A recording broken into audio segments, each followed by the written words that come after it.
Hey guys, Ov here with the first of my overrated units series, and today I'm coming at you with a very spicy take. Can you guess which unit in this frame is overrated?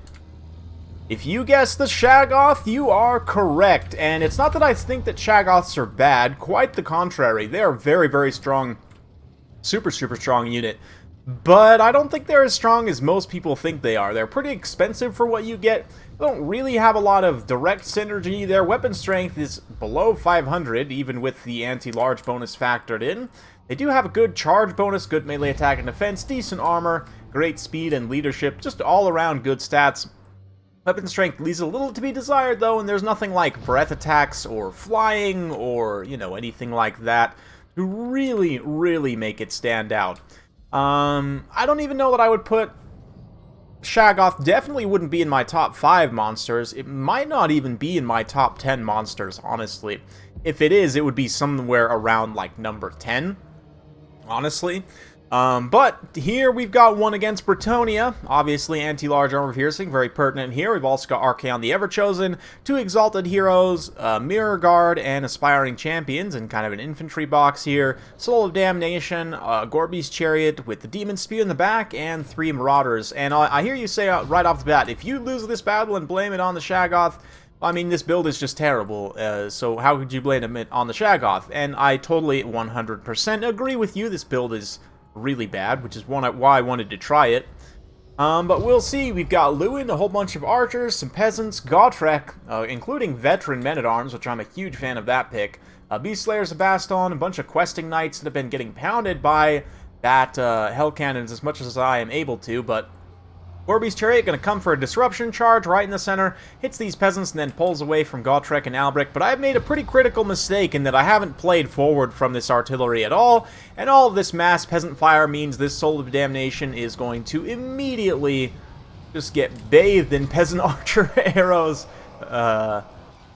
And yeah, that's the end of that. Meanwhile, in the front line, my idea was to fight Gotrek with 2 of these exalted heroes at the same time, but one of them got distracted by peasants, and the other one got absolutely mauled in the meantime by Gotrek and Albric, so we're already not off to a great start there, but we're going to be able to get Cascading Fire Cloak on him, standard die as well, so he's up to 90 melee defense. He can rush in there, get some good attacks. Archaon also rushes in, Flaming Sword of Ruin as well, just to give it a little bit of a damage spike. I guess Companions of Cornell have fire resistance, but they are not currently in here. We're going to activate the Gorby's Chariot again to try and rush up and get into this backline, disrupt some of these peasants here. Shaggoth did come in, got a good charge on those questing knights, now pulling around to help support the center engagement. No, going to go back after the questing knights. I'm trying to avoid Gotrek as much as I can, who just ate a regrowth there. Going to be healing up and wrecking this other exalted hero. Again, this second exalted hero not doing the job. If you fight 2-on-1 with the exalted heroes, they should be able to beat Gotrek, but a nice burning head, gonna rip across the line here, absolutely roast out the Beast Slayers of Baston. Questing Knights charging in, though, and the Demon Spear have been able to get a pretty good engagement here, kind of rear charge this blob and just mopping up men-at-arms right now, especially like those veteran men-at-arms. That's a very good engagement for them. Peasant Archers continuing to fire, though, even as the Gorbeast kind of disrupts them. Red Legion has forgotten about his Companions of Cornell. He'll remember them in just a moment, but for the time being, there's not really anything I can do about them anyway, and I'm kind of just waiting for them to come over and delete this Gorby's Chariot, trying to get as much value as I can. In the meantime, disrupting those Peasant Archers here. Shaggoth's going to fight Lewin, and it does have a pretty good engagement, especially since Lewin's kind of just standing on the ground, not disengaging or trying to cycle charge. Or I say Lewin, this entire time it's actually been Albric, so I'm actually trolling you, and I trolled myself in the battle, because I'm pretty sure I did the same thing. But yeah, it's actually Albric, which is why he's not regenerating, interestingly enough. And yeah, at this point, we're going to try and gang up on Gotrek, but Albric comes back around. It does give anti-large to these peasant mobs as well, so even they'll be making a little bit of contact with this Dragon Ogre. And one of the things about the Shaggoths is they're just so expected, right? Like, honestly, the Chaos has been out for so long, Shaggoths have been very powerful for so long, and it's not just this battle either that's convinced me that Shaggoths are overrated. I've felt that way for years now. Like, literally years. And, I mean, just in the years and years of experience playing both Total War Warhammer 1 and 2, I have seen hundreds of Shaggoths fall. And I've also seen hundreds of Shaggoths victorious as well, so, it's definitely a mixed bag. But more often than not, it seems like because they're so ubiquitous, they're so commonplace in Chaos versus just about everyone, your opponent is like guaranteed to bring the counters for Shaggoths, right? And here, it just ends up getting isolated. Albrecht's able to do a great job supporting with the anti-large, the questing knights and everything. Gotrek as well got some hits, and just kind of all the combined arms together are able to work down that Shaggoth and see him off the field. Archaon falls there. Gets absolutely wrecked by Albrecht. And now the questing knights, companions, remembered they were here, going to come in for the final charge on the Demon Spew. So the green knights on the green Forsaken. I have to say, Demon Spew are a unit that I myself need to start using more often. They're actually okay if you use them in the right way. They are, I think, a little bit expensive for what they give you. I honestly think that the base Forsaken could be like $650. These guys could be like $950, maybe $900 even. I don't know. Hard to say. They'll at least fight for some time. They've got pretty good leadership. Same with these Mirror Guard here, but they do now hit critical army losses. Same with the Gore Beast there, who going after the Damsel, and that's it.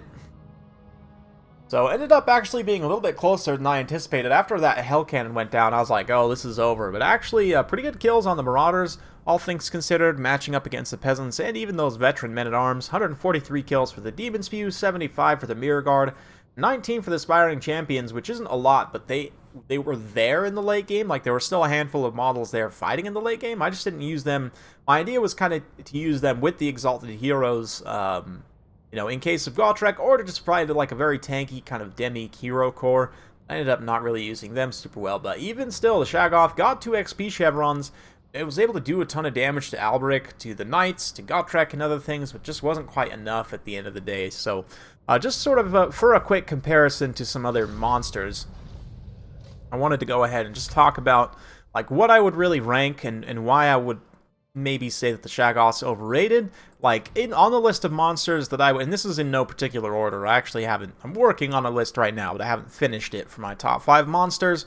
But I mean, obviously some, like a higher tier monster, and this is not the best comparison because they're more expensive, obviously, but like a Dread Saurian, obviously 1,000 points more expensive, but we'll just straight up beat the Shaggoth in one-on-one combat, has way more HP and everything. Even something a little bit closer to home in terms of cost, like the Carnosaur.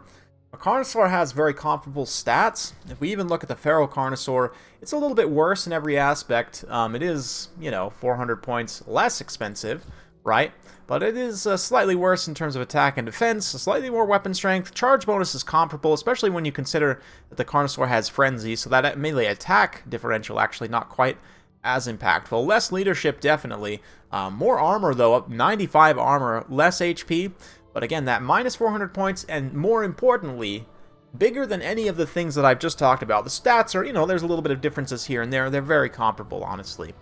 The biggest difference is the cost and the fact that the Feral Carnosaur has access to healing in its faction, and Chaos does not have healing, right? And that's one of the biggest letdowns of the Shaggoth when you compare it to many other similar types of monsters. Like if we swap over to Vampire counts, looking at a monster that's basically same cost, the Terror Goose. This thing's got poison, less weapon strength, but it's flying, and more importantly, it's got a breath attack, which gives it some ranged potential.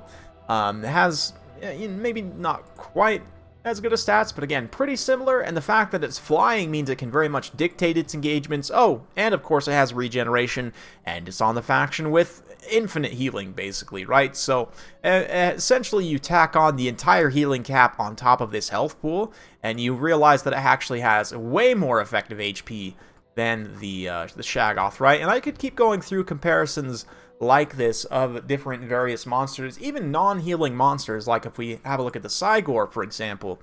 The Cygor, as a hybrid artillery monster, already has a higher level of utility. It's 400 points cheaper, and it can deal damage at range, which is absolutely massive, right? It also has Forest Strider, which for Woodsmen at least, which for monsters is huge now. Very, very good to be able to redeploy them through the woods and to utilize the woods for cover and movement and everything. And yeah, I mean, again, we could just go through comparisons of monsters, but you start to realize when you go through even like faction by faction that the Shaggoth is good. It's a good monster. It has good stats. But that's kind of where it ends. It's just kind of there, right? There's not a lot going on here. There's no special abilities whatsoever. There's not really any, I mean, besides a little bit of extra missile resistance, I guess, but it's really nothing to write home about, right? I mean, you look at something like the Charybdis. We pull up the Dark Elves here. The Charybdis is quite a bit slower, but it has more weapon strength. It also has poison, and in addition to having the missile resistance, more missile resistance actually, it also has a -8 leadership debuff, so you can potentially get some synergy with like a Soul Steal, or not Soul Stealer, Doom and Darkness, or other, you know, area of effect leadership effects to try and get a mass tear out against a low leadership faction. Again, so you see where I'm coming from, that the Shaggoth, it's there, but it's kind of expensive and it doesn't really have a lot of synergies, so that's why I would class it as overrated. So hopefully you guys enjoyed. Please let me know how dumb I am in the comments. If you do like this sort of content, be sure to like, subscribe, hit that bell notification, and make sure to switch to, what is it, all notifications or something? I don't know. There's an extra setting there somewhere. I'll figure it out. Thanks again for watching, and we'll see you next time.